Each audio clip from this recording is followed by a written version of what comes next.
if you are willing to compromise the Lord and his word in order to get that thing or to keep that thing, that is an idol. There are idols, as I mentioned earlier, of social belonging, which pressure us to go along to get along, rather than holding fast to God's word, even when it is unpopular.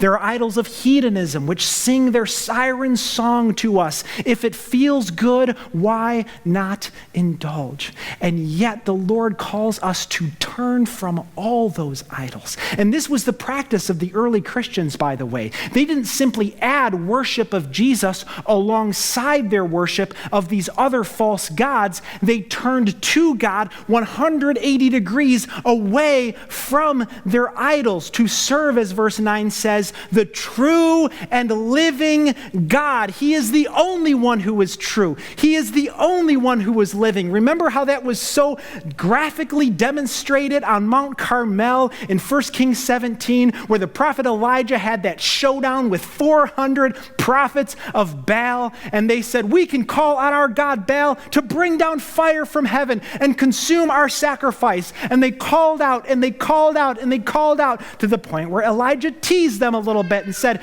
maybe your God is on a journey. Maybe he's taking a restroom break. Or maybe your God is false and dead. Unlike the living and true God who consumed the altar with fire from heaven at the first request. This is whom we worship. This is why we turn from all idols to serve him only.